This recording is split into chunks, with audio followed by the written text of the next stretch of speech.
Welcome everyone to episode 4 of oSex with Karen and DJ. I knew you were going to do that. You did? Yeah, this is Karen. Hi everybody. I'm DJ, and I stepped all over your hello. Oh well. You step all over everything of mine. That's because I have huge size 13 They feet. are huge people. Big They're feet. like clown shoes. I call them as skis. Waffle stompers. Those are mine. Oh, that's right. Anyway, we are really excited. This is our relationship, dating, sex, and love advice show. And we have a sponsor. So our sponsor is romance-text.com. This is a program that you can use to bring back the passion and reignite the spark in your relationship. Or if you don't have a relationship, a great way to get one. So please visit romance-text.com. Okay, first up. Dating don't. Go ahead. All right, our dating don't. This episode is actually about being a picky eater on your date. If you are a picky eater, I would highly recommend selecting a restaurant that you are familiar with, where you know that you're going to be making a good impression when you go through the menu and select something to actually eat for yourself. Reason I bring this up. Yeah.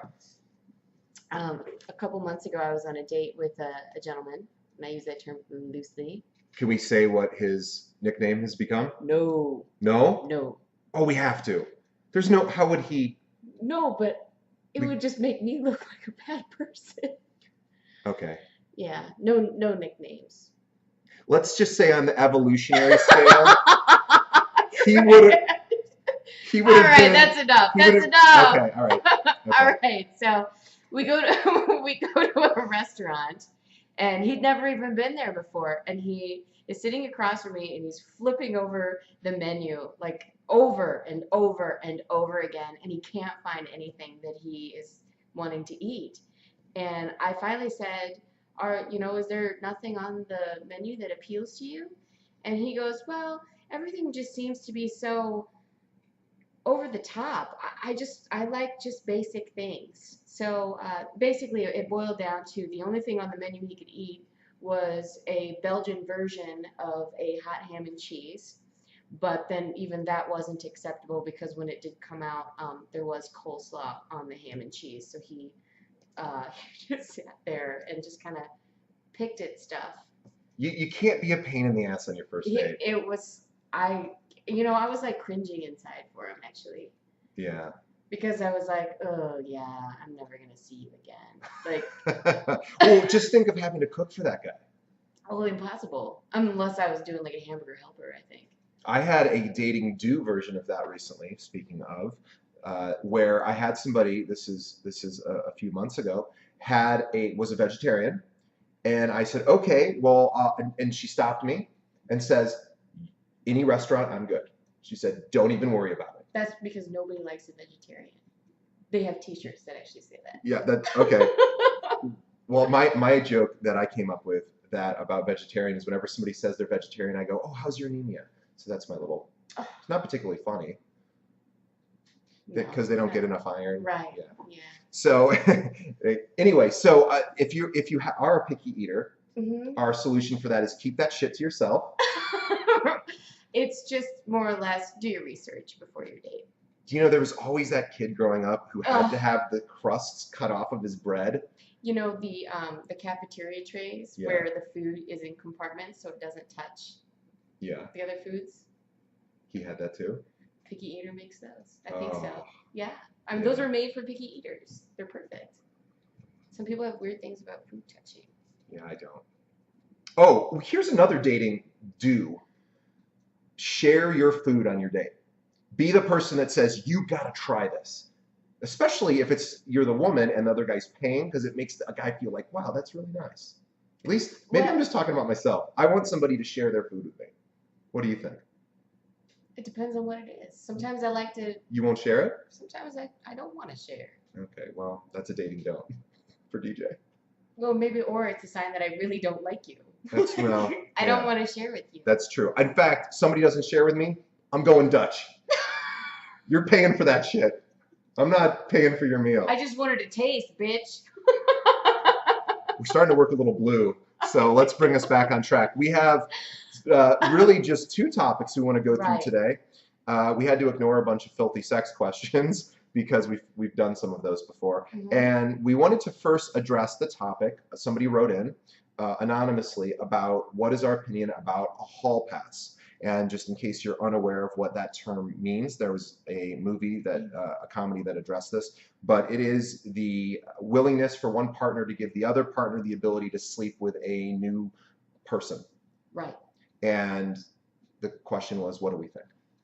I am against it. Why? Because I think that it really just kind of it highlights that there's actually a problem with the relationship. Why do you feel the need to give your partner that freedom?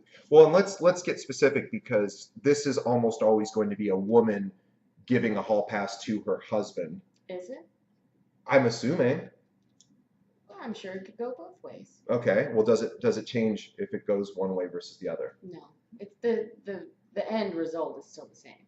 So you're saying it's not a good idea because it means there's some sort of fundamental breakdown in the relationship. It could be an indication of, yes. And you don't think there's a way that both people could be on board in a healthy fashion with that particular arrangement? Probably at first. And then what happens? Well, as time goes on, it's just, if there's a very solid trust between the willing parties, certainly it would be able to move forward. But, if there's a trust breakdown, all bets are off. Those wheels have fallen off the bus. Well, and here's the thing that I don't think men can have as much non-committal, no emotion sex as we were led to believe in the sort of traditional movies and television, etc. I don't think it's quite as, I can just go out and sleep with random women, it means nothing, and then come back to my relationship. I don't think most men are capable of that sort of situation. And I would agree with that. And there's interesting in psychology 101. I learned that men fall in love more quickly than women and out of love more slowly. So you're probably in a situation where if you're a wife and you're giving your husband this opportunity for him to be with, you know what? Forget about that. Do you know what the reality of it is? Men, every woman thinks their husband is like the bee's knees to other women, and they're just not. Once you're married, nobody wants you. Nobody wants your husband. That's not true. Oh, please. I think that most husbands are actually more attractive because they've already been formed. Oh, I think that is such women telling each other themselves that nonsense. There's nothing more attractive than seeing a happily married man. Really? Absolutely. What if he's like walking with his kid in the park? Swoon. Well, I was married and no one ever swooned on me. Oh. Now I feel less than. Let's move on. Okay, so hall passes, bad idea. Bad idea. I'm on board, bad idea. Spend time with your partner, get intimate with them, and learn how to have a more fulfilling sexual relationship. And then you won't have to leave the relationship. Got it? Okay. All right. Next topic. Next topic. Final topic. And final. When it's appropriate to text or call somebody back after a successful date. Should we get even more specific and say after a successful first date? After a successful first date? Okay. So from a woman's perspective. From a woman's perspective, if the date went really, really well and you were feeling him and he was feeling you, there's no reason to wait the 3 days, the 4 days, or just be mysterious and throw out it was so great to meet you text, but then not call. It's annoying. You like somebody, pick up the phone and call them. Send them a text. Let them know that you're interested. Don't play guessing games. Well, we were talking about this before the show, in that I said, yeah, but aren't there women that will respond? Now, obviously, there's women that'll respond to anything, but isn't that right? These are not women that you date, though. Right. So women who respond to playing hard to get, right, and probably are into jerks as well, are not the kind of women that are great long-term partners. Well, the whole women that are into jerks thing, that's a whole, You think that's different? it's a whole other But isn't set it sort of a subset of that? Not really, Okay. no. Uh, the jerkiness is more in tune with, guys that are very, that they're very confident. So if I don't call for a few days, we'll just let me ask you psychologically. Me on the receiving end of that, Yeah. I think you're not interested. Does it make you feel insecure? Or... Yes. And I think, oh my God, what was that all about? Like we had a great date. Now you're not calling. You haven't sent me a text. What did I do? So you get a text 3 days later. You've been stewing a little bit for a couple of days. And you know what I think? What? That you were on other dates. Other dates, and that I am just up in the rotation. And how does that make you feel? Like I'm just another person on your Rolodex. And you're less likely to want to go out with me again? Correct. Okay, but then there's the flip side of, so that's one extreme. Then the other extreme, and I can second that because I have dated a woman who had that exact same experience with a guy who did it for a full year, and he was gone for months at a time. And then he would come back, and finally after a year, she was like, "What's going on? Why am I wasting my time with this person?" Total waste of time. Yeah. I mean, I think I've also told you about the gentleman that I dated, where they were all fine dates, but they were so spread out over, we'll say, 7 to 8 weeks, like maybe 5 dates over 7 to 8 weeks, and there just wasn't any communication in between these dates. Not even a text like, "Hey, how are you? What's going on?" And finally, I just said, "Hey, this isn't working out for me. I am not getting anything out of this relationship." And he was actually like, "What do you mean? Like, I think this is progressing along exactly as it should." And I'm like, "Pick up the pace here, buddy. And like, you're either into me or you're not." And if you're into me, don't make me wait to hear from you. Right. Okay. However, as a man, what about? So okay. So we'll actually forget that. Let's just go back to the initial question. When should a man? Date goes well. Guy gets home drops you off, whatever. When does he send a text message? What's a reasonable amount of time? Not in a game playing sense, but just in a, let the date breathe. And when should the person send a message? It depends on how well the date went. Let's say it went really well. I want to hear from him as soon as he walks in the front door. Just like a little text message that says, "I had a great night." She's pretty emotionally healthy, so I'm willing to listen to this, and I want to know. You know what? I want to know.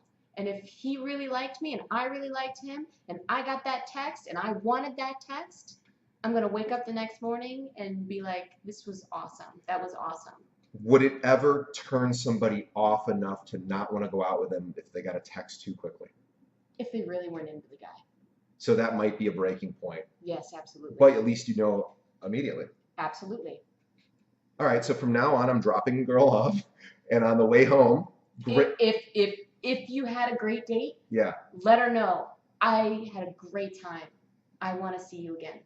Gotcha. Don't beat around the bush, people. No, I've always operated on that same philosophy. But then there's the over texting, over calling. Well, of course. Can't do that. No. You have a job. She has a job. Or not. I don't know. But there's still that give each other space. Right. And not only that, but just that little bit of time, like particularly during like the work time or even in the evening when you come home from work, like it's just kind of nice to like have a little time to think about somebody. Text for a text. Don't send multiple texts waiting to hear back from the other person. Let them come back to you at their own time. Not necessarily. I mean, really? Nope. I mean, if you send a small text, "Hey, how are you?" and you don't get anything back, it's not an indication that, "Oh, hey, oh my gosh, they don't like me because they didn't say fine." Just chill out. People have their schedules. But should I continue to send texts? How many should I send before all of a sudden I'm like, person's not interested? If you send a "Hey, how are you?" and then like a picture, well, or if you say, "This really strange thing happened to me today," and then you get nothing in return, stop. Yeah. And wait. Right. How long do you wait? I would say a full work day. Well, okay. I think that's fair. And the other thing is, let's talk about the game playing part of it. It's dishonest. It's completely dishonest. I mean, it's essentially lying. Well, yeah, and it's unnecessary.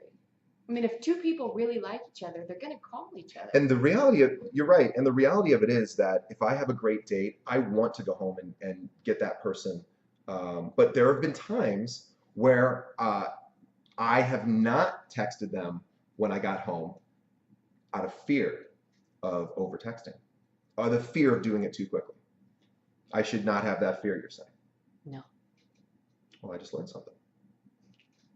So, We want to hear from you. yes, so please send us your questions. You can send them to go to my website, thoughtsfromparis.com, and you can submit your questions via a form. Again, sex, love, dating, relationships, all of that stuff. And You want to know where he gets his hair done? her mom is a stylist, Right? and I met her for the first time recently, and she said, "Who colors your hair?" And I was like, "That's the greatest compliment ever." Now, I never had my hair colored, of course. This sounds so bad. We gotta edit this out.